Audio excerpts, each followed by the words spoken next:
Hi friends, Siva YouTube சேனலுக்கு உங்களை அன்புடன் வரவேற்கின்றேன். 11th ஹிஸ்ட்ரி யூனிட் 9 தென்னிந்தியாவில் பண்பாட்டு வளர்ச்சி. ஆடியோ வடிவிலான வினாவிடைகள் பார்ட் 3. மகாராஷ்டிரா மாநிலம் அவுரங்காபாத் நகரத்திற்கு வடக்கே 100 கிலோமீட்டர் தொலைவில் எந்த குகைகள் அமைந்துள்ளது? அஜந்தா குகைகள். எரிமலை பாறைகளில் இருந்து மொத்தம் எத்தனை குகைகள் குடைந்தெடுக்கப்பட்டுள்ளது? 30 குகைகள். எவை சுவரோவியங்களுக்கு பெயர் பெற்றவனவாக இருந்தாலும் இங்கு சிற்பங்களும் உள்ளது? அஜந்தாவில். எந்த பௌத்த மத பிரிவினைச் சேர்ந்தவர்களே முதலில் அஜந்தா குகைகளை அமைக்க துவங்கினர்? ஹீனயான பௌத்த மத பிரிவினை சேர்ந்தவர்கள். எந்த ஆண்டிலிருந்து எந்த ஆண்டு வரையில் தக்கான பீடபூமி பகுதிகளை ஆண்ட அரசர்கள் அஜந்தா குகைகளை அமைக்கும் முயற்சிகளுக்கு ஆதரவளித்தனர்? பொதுவாண்டிற்கு முன் 200, பொதுவாண்டு 200. அஜந்தாவின் முதற்கட்ட குகைகள் காலம். பொதுவாண்டிற்கு முன் 200, பொதுவாண்டு 200. அஜந்தாவின் இரண்டாவது கட்ட குகைகள் எந்த கால பகுதியை சேர்ந்தது? பொதுவாண்டு 200 பொதுவாண்டு 400. எந்த குகைகள் சிறப்பு வாய்ந்த சுவர் ஓவியங்களின் கருவூலமாகும்? அஜந்தா குகைகள். அஜந்தாவில் உள்ள முதல் கட்ட ஓவியங்கள் பெரும்பாலானவை குகை எண் எவற்றில் காணப்படுகின்றது? 9லும் 10லும். அஜந்தாவின் முதல் கட்ட ஓவியங்கள் பெரும்பாலானவை குகை எண் 9லும் 10லும் காணப்படுகின்றது. இவை எந்த காலத்தை சேர்ந்தவனவாகும்? சாதவாகனர் காலத்தை சேர்ந்தவனவாகும். எந்த குகை ஓவியங்களை தீட்டியவர்கள் அறிவு நுட்பத்துடன் திட்டமிட்ட தொழில்நுட்பங்களை பின்பற்றியுள்ளனர்? அஜந்தா குகை ஓவியங்களை தீட்டியவர்கள். சரியா தவறா? அஜந்தா குகை ஓவியங்களில் முதலில் பாறை சுவரின் மீது தாவரங்களின் நார், நெல், உமி, மணல் மற்றும் கல்பொடி கலந்து செய்த மென்சாந்தை பூசினார்கள். இதன் மீது சுண்ணாம்பு ஒரு மெல்லிய பூச்சாக பூசப்பட்டுள்ளது. இப்பூச்சு வண்ணங்களை உள்வாங்கும் தன்மை உடையது. வண்ணங்களை பூசுவதற்காக இப்பரப்பின் மீது துணி விரித்து ஒட்டப்பட்டுள்ளதும் அண்மையில் கண்டறியப்பட்டுள்ளது. ஆம், சரி. அஜந்தா குகை ஓவியங்களின் முக்கிய வண்ணங்கள் கருப்பு, சிவப்பு, வெள்ளை, மஞ்சள், நீலம், பச்சை. அஜந்தா குகை ஓவியங்கள் எவற்றை வெளிப்படுத்துகின்றது? ஓவியங்களில் அழகியல் கூறுகள், மாலைகள், காது வளையங்கள், தலைப்பாகைகள், கழுத்தணிகள், மனித கைகளின் மிக சரியான அசைவுகள். ஜாதக கதைகளிலிருந்து தேர்ந்தெடுக்கப்பட்ட சில காட்சிகள், புத்தரின் வாழ்க்கை வரலாற்றிலிருந்து தெரிவு செய்யப்பட்ட சில முக்கிய பகுதிகள் ஆகியனவே ஓவியங்களின் மையக்கருவாக எவற்றில் உள்ளது? அஜந்தா குகை ஓவியங்களில். அஜந்தா குகை ஓவியங்களில் யார் காட்சிப்படுத்தப்பட்டுள்ளனர்? வானுலக வாசிகளான கிண்ணறர்கள், வித்யாதாரர்கள், கந்தர்வர்கள் ஆகியோர் சிற்பங்களிலும் ஓவியங்களிலும் காட்சிப்படுத்தப்பட்டுள்ளனர். அஜந்தா குகை ஓவியங்களில் பிற்காலத்தைச் சேர்ந்த ஓவியங்களில் யார் பெரிதான புடைப்போவியமாக காண்பிக்கப்பட்டுள்ளார்? போதிசத்துவர். அஜந்தா குகை ஓவியங்களில் எவை அதிகம் இடம்பெற்றுள்ளது?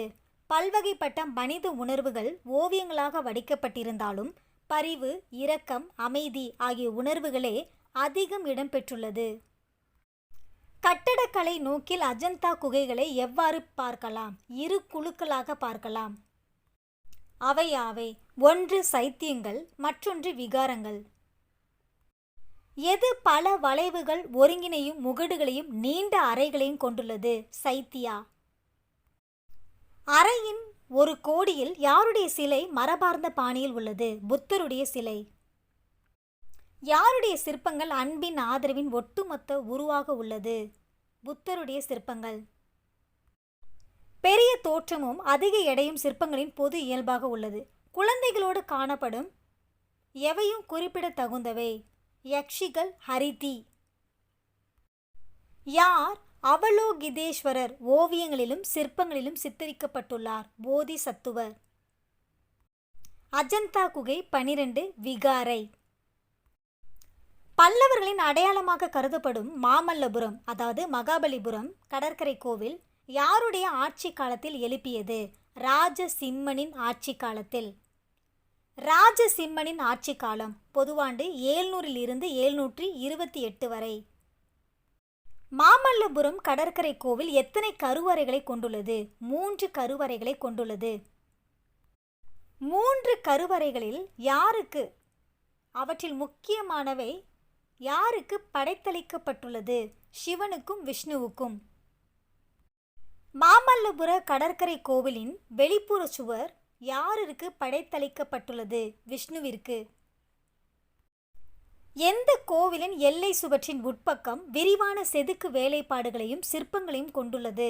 மாமல்லபுரம் கடற்கரை கோவில். தென்னிந்தியாவின் கட்டுமான கோவில்களில் எது முதன்மையானது? மாமல்லபுரம் கடற்கரை கோவில். எந்த கோவில் பாறையில் செதுக்கப்பட்ட 5 அடுக்குகளை கொண்ட கோவில்? மாமல்லபுரம் கடற்கரை கோவில். ஒரே கல்லில் செதுக்கப்பட்ட விமானங்கள் எந்த கோவில்களின் சிறப்பு பண்பு? மாமல்லபுர பல்லவர் கோவில்களின் சிறப்பு பண்பாகும். மாமல்லபுர கடற்கரை கோவிலில் உள்ள ஒற்றைக்கல் தேர்கள் என்னவென்று அறியப்படுகின்றது? பஞ்ச பாண்டவர் ரதம் என்று. எந்த ரதத்தில் கலை நுணுக்கத்தோடு செதுக்கப்பட்ட சிவன், விஷ்ணு, மிதுனா, துவாரபாலக சிலைகள் உள்ளது? அர்ஜுன ரதத்தில். மாமல்லபுர கடற்கரை கோவிலில் உள்ள 5 ரதங்களில் மிக நேர்த்தியானது எந்த ரதம்? தர்மராஜ ரதம். எந்த ரதம் சதுர வடிவிலான அடித்தளத்தையும் 3 அடுக்கு விமானத்தையும் கொண்டுள்ளது? தர்மராஜ ரதம். எந்த ரதம் செவ்வக வடிவ அடித்தளத்தையும் அழகான ஹரிகரர், பிரம்மா, விஷ்ணு, ஸ்கந்தர், சிவன், அர்த்தநாரீஸ்வரர், கங்காதரர் ஆகியோரின் சிற்பங்களையும் கொண்டுள்ளது? பீமரதம். எங்கு செதுக்கப்பட்டுள்ள கலை வெளிப்பாட்டில் மிக முக்கியமானது கங்கை நதி ஆகாயத்திலிருந்து இறங்கி வரும் ஆகாய கங்கை காட்சி? மாமல்லபுரத்தில். கங்கை நதி ஆகாயத்திலிருந்து இறங்கி வரும் ஆகாய கங்கை காட்சி என்னவாக அறியப்படுகிறது? பகிரதன் தவம், அர்ஜுனன் தவம். எந்த சுவர்களில் மிக அழகாகவும் கலை நுணுக்கத்தோடும் செதுக்கப்பட்டுள்ள பசுக்கள், பசு கூட்டங்கள் போன்ற கிராமத்து காட்சிகள் ரசிப்பதற்கான மற்றொரு கலை அதிசயமாகும்? கிருஷ்ண மண்டப சுவர்களில். பல்லவர் காலத்தில் குடைவரை கோவில்கள் என்பது இயல்பான ஒன்று. தக்கான பகுதியில் எந்த இடங்களிலும் காஞ்சிபுரம், மாமல்லபுரம் ஆகியவற்றிலும் உள்ள கட்டுமான கோவில்களும் தனித்து நிற்கும் கோவில்களும் பல்லவர் காலத்தில் நிகழ்த்தப்பட்ட கட்டடக்கலை மேன்மைக்கு சான்று. தக்கான பகுதியில் ஐகோல், வாதாபி. தக்கான பாணியிலான சிற்பங்கள் எந்த கலையோடு கொண்டிருந்த ஒப்புமை இதில் காணப்படுகின்றது? குப்த கலையோடு. பல்லவ சிற்பங்கள் எந்த மரபுகளுக்கு பெரிதும் கடமைப்பட்டுள்ளது? பௌத்த மரபுகளுக்கு. தென்னிந்தியாவில் தோன்றிய பிராந்திய அரசியல் எவற்றை அடித்தளமாக கொண்ட அரசுகள் நிறுவப்படுவதை அவசியமாக்கியது? சித்தாந்தத்தை. எவை மட்டுமே மக்களை ஒன்று கூட்டும் புள்ளியாக இருந்திருக்கிறது? மதம். தமிழகத்தின் வடபகுதியில் காஞ்சி பல்லவரும் தென்பகுதியில் மதுரை பாண்டியரும் அதிகாரமும் பொருளாதார வளமும் பெற்றிருந்த வணிக வர்க்கத்தால் தலைமை ஏற்கப்பட்ட மதம் சார்ந்த எவற்றிற்கு ஆதரவளித்தனர்? பக்தி இயக்கத்திற்கு. பக்தி இயக்கம் ஒரு மதம் சார்ந்த இயக்கமாக எந்த தமிழக வரலாற்றில் ஒரு புதிய அத்தியாயத்தை திறந்து வைத்தது? இடைக்கால தமிழக வரலாற்றில். தமிழ் பக்தி இயக்கத்தின் வலுவான அலை எந்த நூற்றாண்டிலிருந்து எந்த நூற்றாண்டு வரை நாடு முழுவதும் வீசியது? பொதுவாண்டு 6ஆம் நூற்றாண்டு முதல் 9ஆம் நூற்றாண்டு வரை. யார் இயற்றிய பாடல்களே தமிழ் பக்தி இயக்கத்தின் அடிப்படை? நாயன்மார் மற்றும் ஆழ்வார். யார் தங்கள் பாடல்களோடு இசையை கலந்து அதன் பயன்பாட்டை எளிமைப்படுத்தினர்? சைவ வைணவ அடியார்கள். யார் உள்ளூர் பிராந்தியம் சார்ந்த பல பண்பாட்டு இயல்புகளை மைய நீரோட்டத்திற்கு கொண்டு வந்தனர்? சைவ வைணவ அடியார்கள். யார் தமிழ் சமூகத்தின் கைவினைஞர்கள், வேளாண் குடியினர் போன்ற பல பிரிவுகளிலிருந்து வந்தவர் ஆவர்? 12 ஆழ்வார்களும் 63 நாயன்மார்களும். 12 ஆழ்வார்களுள் பெண் அடியார் யார்? ஆண்டாள். பெண் நாயன்மார்கள் யாவர்? கவிஞர் காரைக்கால் அம்மையார், பாண்டிய அரசி மங்கையர்க்கரசியார். பக்தி இயக்க வரலாற்றிற்கான முக்கிய சான்றுகள் யாவை? தேவாரம், 4000 திவ்ய பிரபந்தம், திருத்தொண்டர் தொகை, மாணிக்க வாசகரின் திருவாசகம், பெரிய புராணம். எந்த சொல் பல துணை பொருட்களை கொண்டுள்ளது? சேவை, நம்பிக்கை, வழிபாடு, மதப்பற்று போன்ற பொருட்களை அது தருகின்றது. பக்தி என்னும் சொல். பக்தி பாடல்கள் எத்தனை முக்கிய கருப்பொருட்களை கொண்டுள்ளது? 3 முக்கிய கருப்பொருட்களை. கடவுளிடம் பேரன்பு கொள்வது முதலாவது நிலை. தெய்வீக அமைதியையும் முக்தியையும் அடையும் வழிகள் தங்களுக்கு மட்டுமே என்கின்ற வைதீக பிராமணிய மனப்பாங்கை எதிர்த்தல் இரண்டாவது நிலை. பௌத்தத்தையும் சமணத்தையும் மதப்பற்று இல்லாதவர்கள் என வன்மையாக கண்டிப்பது மூன்றாவது நிலை. இவையே முக்கிய 3 கருப்பொருட்களாக உள்ளது. எவற்றின் தோற்றம் பெற்று கோவில் நடனங்களில் ஆடற்கலை ஒழுங்குகள் மாறி மதம் சார்ந்த விஷயங்களை கருவாக கொண்டு இறுதி நிலை எட்டியது? கிராமிய நடனங்களின் தோற்றம் பெற்று. யாருடைய காலம் முதலாக பயிற்சியளிக்கப்பட்ட நடன கலைஞர்களை கொண்ட குழுக்கள் செல்வ செழிப்பு மிக்க கோவில்களால் பராமரிக்கப்பட்டன? பல்லவர் காலம் முதலாக.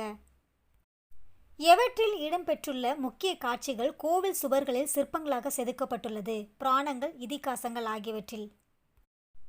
மத பாடல்களும் இசையும் யாரால் பிரபலமாயினது? மத தொண்டர்களால். எந்த கருவி அடிக்கடி பயன்படுத்தப்பட்ட இசைக்கருவியாக இருந்திருக்க வேண்டும்? யாழ். எந்த நூற்றாண்டின் பிற்பகுதியில் யாழுக்கு பதிலாக வீணை பயன்பாட்டிற்கு வந்தது? பொதுவாண்டு 5ஆம் நூற்றாண்டின் பிற்பகுதியில்.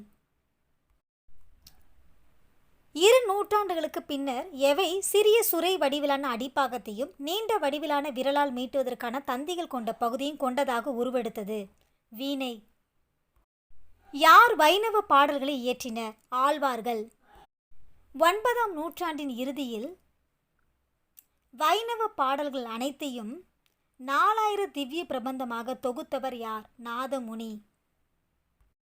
நாதமுனி எந்த கோவிலில் அர்ச்சகராக பணியாற்றினார்? திருவரங்கம் ரங்கநாதர் கோவிலில் அர்ச்சகராக பணியாற்றினார். யார் 9ஆம் நூற்றாண்டில் பாண்டிய மன்னன் ஸ்ரீ மார ஸ்ரீ வல்லபனின் ஆட்சி காலத்தில் திருவல்லிபுத்தூரில் வாழ்ந்தவர்? பெரியாழ்வார். கண்ணனின் குழந்தை பருவமே யாருடைய பாடல்களின் கருவாய் இருந்தது? பெரியாழ்வாரின். ஆண்டாள் பாடல்களின் பாட்டுடை தலைவன் யார்? கண்ணன். ஆண்டாளின் பாடல்கள் யார் மீது கொண்டிருந்த காதலை வெளிப்படுத்துகின்றது? கண்ணனின் மீது. ஆழ்வார்களில் தலை சிறந்தவராக கருதப்படுபவர் யார்? நம்மாழ்வார். யார் இன்றைய தூத்துக்குடி மாவட்டத்தில் உள்ள குருகூரை, அதாவது ஆழ்வார் திருநகரியை சேர்ந்தவர்? நம்மாழ்வார். திருவாய்மொழி உட்பட 4 நூல்களை எழுதியுள்ளவர் யார்? நம்மாழ்வார். யாருடைய பாடல்கள் 4 வேதங்களின் சாரத்தை வடித்தெடுத்து எழுதப்பட்டதென்பது வைணவ நம்பிக்கை? நம்மாழ்வாரின் பாடல்கள். எந்த நூற்றாண்டு முதலாக வைணவ பாடல்களுக்கு விரிவான புலமையோடு கூடிய விளக்க உரைகள் எழுதப்பட்டுள்ளது? 12ஆம் நூற்றாண்டு முதலாக. சைவ கவிஞர்களில் மிக முக்கியமானவர்கள் யாவர்? திருநாவுக்கரசர், அப்பர், திருஞான சம்பந்தர், சுந்தரர், மாணிக்க வாசகர். 10ஆம் நூற்றாண்டின் இறுதியில் யார் திருநாவுக்கரசர், திருஞான சம்பந்தர், சுந்தரர், மாணிக்கவாசர் ஆகியோரின் பாடல்களை திருமுறைகளாக தொகுத்தார்? நம்பியாண்டார் நம்பி.